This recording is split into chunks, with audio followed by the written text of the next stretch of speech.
চিকিৎসা বিজ্ঞানের আদি কথা। এই বইটি পড়তে যেয়ে খুব বিস্মিত হয়েছি একটি বিষয়ে, যে যুগে যুগে যারা সত্য বলেছেন, যারা অনেক গবেষণা করে এই পৃথিবী এবং প্রকৃতির বিষয়বস্তু বুঝতে পেরেছেন, তারা কী ধরনের বিড়ম্বনায় পড়েছেন, নির্যাতনের শিকার হয়েছেন, এমনকি তাদের মৃত্যুর দিকে ঠেলে দেওয়া হয়েছে। আপনারা জানেন যে গ্যালিলিওকে কী পরিমাণ অত্যাচার নির্যাতন করা হয়েছিল। তো এই চিকিৎসা বিজ্ঞানের যে আদি কথা, এই বইটি পড়ছিলাম। এর একটি চ্যাপ্টার আছে, চ্যাপ্টারটি হলো প্রাচীন মিশরীয় চিকিৎসা বিজ্ঞান।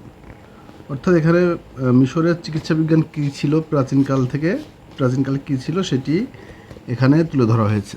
তো এখানে আপনাদের দেখায় যে দেখেন যে এখানে বলা হচ্ছে যে মিশরীয়রা অনেক আগে থেকে আসলে জীবাণুর না মানে পরিষ্কার মানে মিশরীয় চিকিৎসকরা পরিষ্কার পরিচ্ছন্ন হয়ে যদি কোনো রোগীকে চিকিৎসা দেওয়া হয় সেটি তার জন্য ভালো, এটি তারা বুঝতো আর কি।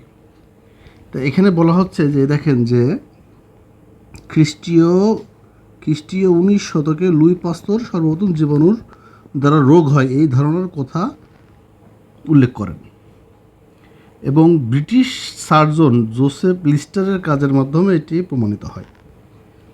এবার এখানে এই বিষয়টি গুরুত্বপূর্ণ, এটি খেয়াল করেন যে এই ধারণার অনেক পূর্বে হাঙ্গেরির চিকিৎসক ইগনাস সেমেলোয়েস 1818 থেকে 1865 সম্ভবত জীবনকাল, তার সহকর্মীদের কাছে তৎকালীন সময়ের প্রেক্ষাপটে এক অদ্ভুত প্রস্তাব দিয়ে বসেন।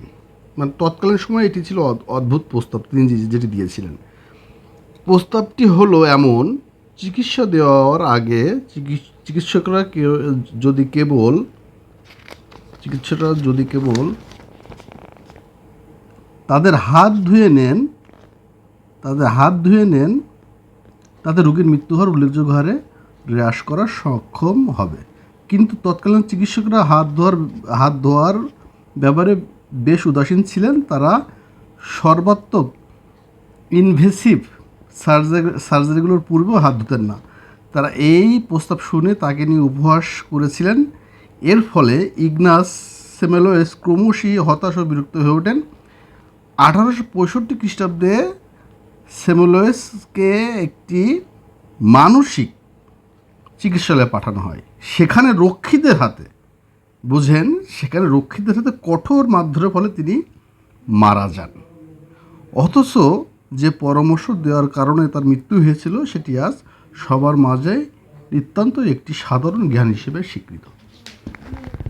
তাহলে বন্ধুরা বুঝেছেন যে যুগে যুগে কিভাবে এই অজ্ঞাত ব্যক্তিরা জ্ঞানী ব্যক্তিদের ক্ষতি করেছিলেন, যারা সমাজকে নিয়ে চিন্তা করেছিল, যারা মানুষকে নিয়ে চিন্তা করেছিল, যারা সত্যকে উপলব্ধি করতে পেরেছিল, তারা কীরকম হিংস্রতার শিকার হয়েছে এই অজ্ঞ এবং মূর্খদের কাছ থেকে। এই চিকিৎসক তার একটি উদাহরণ হতে পারে।